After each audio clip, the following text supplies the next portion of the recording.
अगर आप एक डिफेंस एस्पिरेंट हैं तो आप अनअकैडमी का प्लस फीचर्स ज्वाइन कर सकते हैं। प्लस फीचर ज्वाइन करने पर आपको 10% की यहाँ पर छूट मिल रही है, जो कुछ ही दिनों के लिए लिमिटेड बची हुई है। तो यह छूट खत्म होने से पहले आप सभी लोग इसे ज्वाइन कर लें। अगर आप प्लस फीचर्स ज्वाइन करते हो तो आपको यहाँ पर सभी कोर्सेज पर अनलिमिटेड एक्सेस मिलते हैं। इसके अलावा इंडिया के टॉप एजुकेटर से आपकी पढ़ाई करवाई जाती है, रेगुलर डाउट क्लियरिंग सेशन चलते हैं, लाइव टेस्ट सीरीज होती है और सारे स्ट्रीम मटेरियल आपको पीडीएफ फॉर्मेट में उपलब्ध करवाए जाते हैं। एक नया बैच लॉन्च किया गया है एयरफोर्स एक्स और वाई ग्रुप के लिए। इस बैच का नाम है राफेल, जो 11 फरवरी से 10 अप्रैल तक चलने वाला है। सेकेंड बैच है त्रिशूल, जो एनडीए 2021 एग्जाम के लिए लॉन्च किया गया है। यह बैच 15 फरवरी 2021 से 10 अप्रैल 2021 तक चलेगा। एक और बैच है नभ। यह बैच एयरफोर्स एक्स और वाई ग्रुप के लिए है, जो 18 फरवरी से 1 अप्रैल तक चलने वाला है। अगर आप इनमें से किसी भी बैच में इनरोल होना चाहते हो तो इसमें ज्वाइन करने का लिंक मैंने इस वीडियो के डिस्क्रिप्शन बॉक्स में दे दिया है। आप वहां पर क्लिक करते हैं इस पेज पर आ जाओगे। अब आपको गेट सब्सक्रिप्शन पर क्लिक करना है। इसके बाद एक नया चार्ट ओपन होगा जिसमें अलग अलग ड्यूरेशन के लिए अलग अलग प्लान्स बताए गए हैं। तो आप अपने हिसाब से कोई भी प्लान यहाँ से सेलेक्ट कर लेना। और रेफरल कोड में अगर आप एग्जाम गुरु 10 डालते हो तो सभी कोर्सेज पर आपको 10% की छूट भी मिल जाएगी। Hello everyone, welcome to exam Guru. तो लास्ट लेक्चर में हमने कंजक्शन पढ़ लिया था। अब इसमें हम पढ़ेंगे एक्टिव एंड पैसिव, मतलब जिसको हिंदी में बोलते हैं कृतवाच्य और क्रमवाच्य। ठीक है, तो एक्टिव एंड पैसिव में हम बेसिक से लेकर एडवांस लेवल तक की सारी चीज़ें कवर करने वाले हैं। तो वीडियो पे आप एंड तक बने रहिएगा। मैं सिंपली वीडियो को स्टार्ट कर रहा हूँ।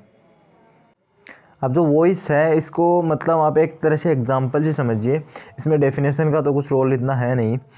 जो इसमें सेंटेंस 1 दे रखा है वो क्या है, he is cleaning the house. ठीक है, एक ये सेंटेंस है कि he is cleaning the house. अब जो इसका पैसिव है, पैसिव मतलब क्या है कि the house is being cleaned by him. मतलब दोनों का क्या है, अर्थ तो सेम निकल रहा है।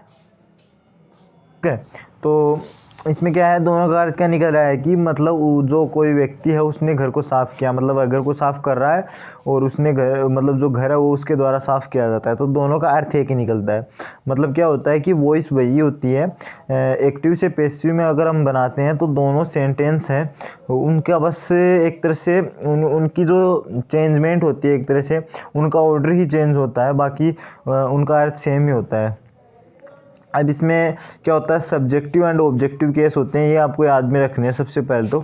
और एक्टिव एंड पैसिव की जो फॉर्म होती है वो किस प्रकार से होती है। यदि आपको एक्टिव में आपको पता है हमेशा सब्जेक्ट होता है, उसके बाद में वर्ब आती है, फिर ऑब्जेक्ट आता है। लेकिन जब आप उसे पैसिव में कन्वर्ट करते हो तब जो ऑब्जेक्ट होता है वो पहले आ जाता है, फिर वर्ब होता है वो उस हेल्पिंग वर्ब लग जाती है और फिर वर्ब की थर्ड फॉर्म लग जाती है।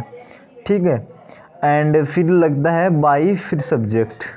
तो इस प्रकार से इसकी फॉर्मेशन होती है। आप एक बार स्क्रीनशॉट ले सकते हैं इन सभी चीज़ों का। लेकिन जो सब्जेक्ट, वर्ब और ऑब्जेक्ट में जो ऑब्जेक्ट होता है इसको अपन को सब्जेक्टिव केस में लेना होता है। ऑब्जेक्टिव को, जो ऑब्जेक्ट होता है इसको सब्जेक्टिव केस में लेना होता है, और जो सब्जेक्ट होता है यहाँ पे इसको ऑब्जेक्टिव केस में लेना होता है। अगर आपने अभी तक जो एक्टिव पैसिव कभी नहीं पढ़ी है तब आपको ये थोड़ा सा अभी आपको परेशान करेगा। लेकिन एक बार आप इसका स्क्रीनशॉट ले लीजिए, फिर मैं आपको आगे एग्जाम्पल वाइज सारी चीज़ें कवर करा दूंगा। और एक आपको एक ये याद रखना है, जो मैं बॉक्स बना रहा हूँ, इस बॉक्स में मैंने क्या लिखा है कि जो आई होता है वो मी में चेंज होगा, वी होता है वो एस में, ही होता है वो हिम में, सी होता है वो हर में, दे देम, ठीक है, इट में, और यू में ही रहेगा। मतलब क्या होता है कि आई होता है वो तो मी में, we us, he him, she her, they them, it और यू इस प्रकार से होता है। तो आप इनका स्क्रीनशॉट ले सकते हैं। मैं नेक्स्ट पेज में चलता हूँ। अब टेंस के आधार पे हम कैसे करेंगे, आपको सिंपल प्रेजेंट के हिसाब से बताऊँ मैं आपको। तो ये एक्टिव से पैसिव में देखो हमें किस प्रकार से बदलना है। तो एक बार मैं इसको हटा देता हूँ। अब क्या है, एक्टिव में क्या है, प्रीति कुक्स फिश। तो सब्जेक्ट हो गया, वर्ब हो गया और ऑब्जेक्ट हो गया। ठीक है, अब मैंने बताया था आपको कि इसको यदि आपको पैसिव में ना बनाना तब क्या होता है, ऑब्जेक्ट होता है, फिर हेल्पिंग वर्ब होता है, फिर हेल्पिंग वर्ब और उसके बाद में वर्ब की थर्ड फॉर्म, फिर बाई, फिर ऑब्जेक्ट, सॉरी सब्जेक्ट, जो सब्जेक्ट होता है वो। अब इसमें क्या है, इसका यदि आप बनाओगे पैसिव तो सबसे पहले आ जाएगा फिश, फिश, उसके बाद में हेल्पिंग वर्ब। अब कुक्स है ना, ये प्रेजेंट सिंपल है, तो प्रेजेंट सिंपल किस में आएगा, इज प्लस वर्ब की थर्ड फॉर्म। वर्ब की थर्ड फॉर्म क्या आएगी, कुक्ड बाय प्रीति। अब देखते हैं क्या यही है क्या, देखते हैं कि क्या यही है क्या।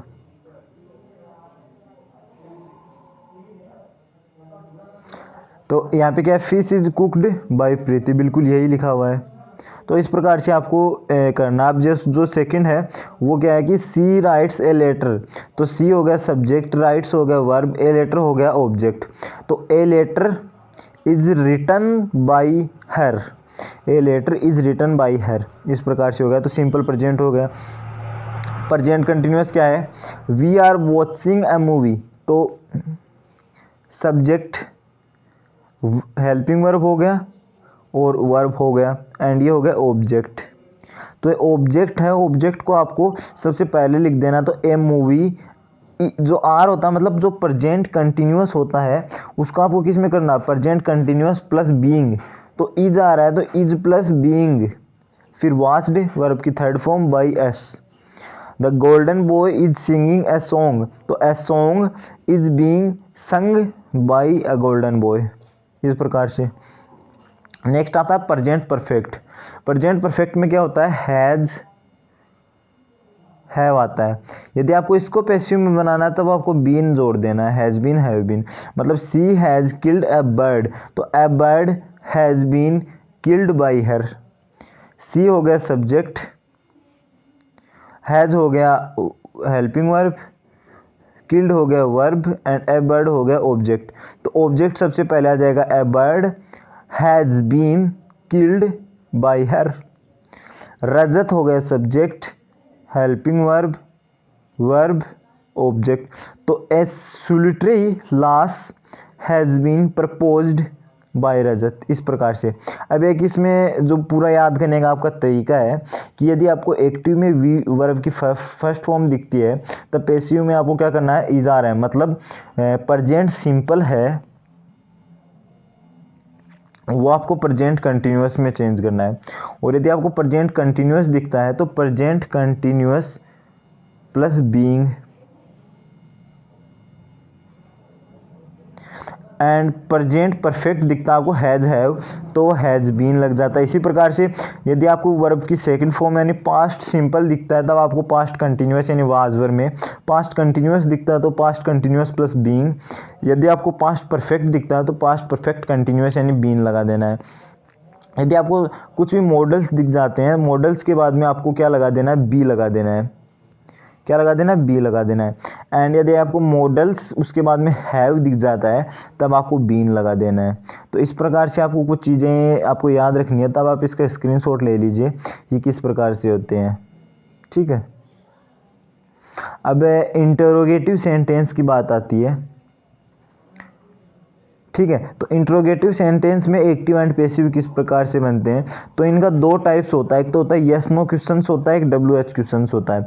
यस नो टाइप क्वेश्चन में क्या होता है, जब हेल्पिंग वर्ब से सेंटेंस स्टार्ट होता है उनको हम यस नो टाइप्स सेंटेंस बोलते हैं। एंड डब्ल्यू एच क्वेश्चंस में क्या होता है, sentence starting with W H pronoun, मतलब whom, why, who, why, what, which, इस हिसाब से।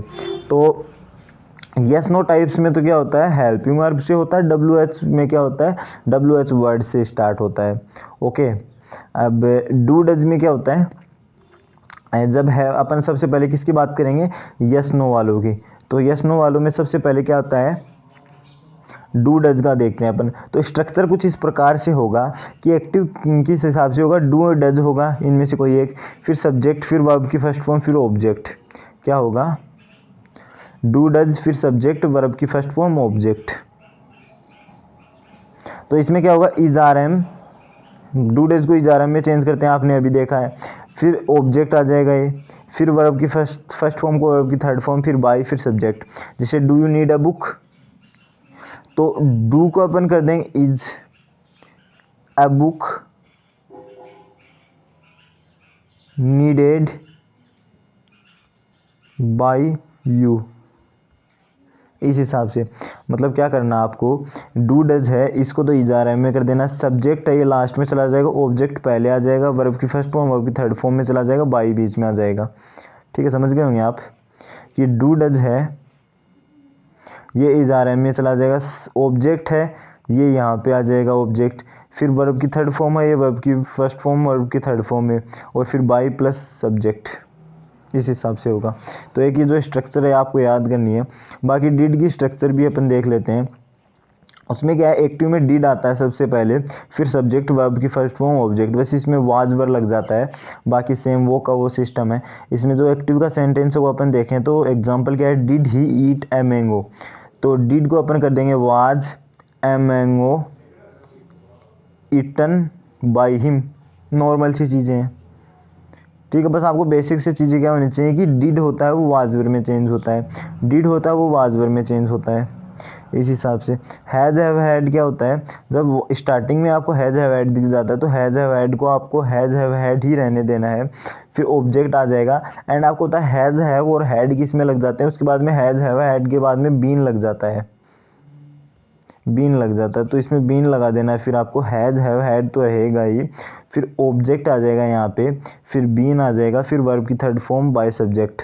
जैसे have you taken this book, क्या है, have you taken this book, तो दिस बुक हैव अब इसमें दिस बुक के अकॉर्डिंग आपको वर्ब लगानी है, तो दिस बुक के अकॉर्डिंग हेल्पिंग वर्ब होगी हैज़, फिर this book been taken by you. ठीक है, मतलब have you taken this book, तो this book has this book been taken by you, इस हिसाब से होगा। मतलब जो सेंटेंस है उसमें जो सब्जेक्ट है उसके अकॉर्डिंग होगा। इजारम और वाजवर का एक साथ करते हैं, तो इजारम और वाजवर का आपको पता है, एक्टिव में यदि इजारम और वाजवर दिखाई देते हैं तो पैसिव में उनके साथ क्या लगा देते हैं, बीइंग लगा देते हैं, तो इसमें भी वही होगा। इजारम और वाजवर आपको सेंटेंस की स्टार्टिंग में दिखेंगे, फिर सब्जेक्ट दिखेगा वर्ब की फर्स्ट फॉर्म के साथ आईएनजी, फिर ऑब्जेक्ट। तो इजारम वाजवर तो वैसा का वैसा होगा ऑब्जेक्ट के अकॉर्डिंग, है ना, एंड ऑब्जेक्ट आ जाएगा, फिर बीइंग आ जाएगा, और फिर V3 एंड बाय सब्जेक्ट आ जाएगा, इस हिसाब से हो जाएगा। अब मॉडल में क्या होता है, जब भी आपको सेंटेंस के स्टार्टिंग में मॉडल दिख जाता है, फिर सब्जेक्ट, फिर V1 और फिर ऑब्जेक्ट, तो मॉडल फिर ऑब्जेक्ट आ जाता है, और ऑब्जेक्ट के अकॉर्डिंग ही मॉडल आता है।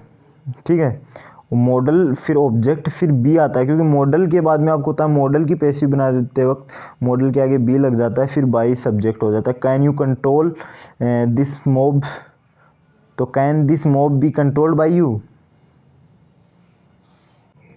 तो आगे आता है WH क्वेश्चंस में, तो WH क्वेश्चंस का भी इतना ही बड़ा एक लेक्चर हो जाएगा, तो मेरे को लग रहा है नेक्स्ट लेक्चर में इसको करना ठीक रहेगा। तो बाकी आज के लिए मेरे हिसाब से इतना ही काफ़ी है, बाकी अपन नेक्स्ट लेक्चर में और चीज़ें कवर कर लेंगे। तो देखिए किस प्रकार से कितनी बड़ी स्लाइड है। तो thank you for watching video अच्छा लगे तो लाइक कीजिए, शेयर कीजिए और चैनल को सब्सक्राइब कर दीजिए। Thank you for watching.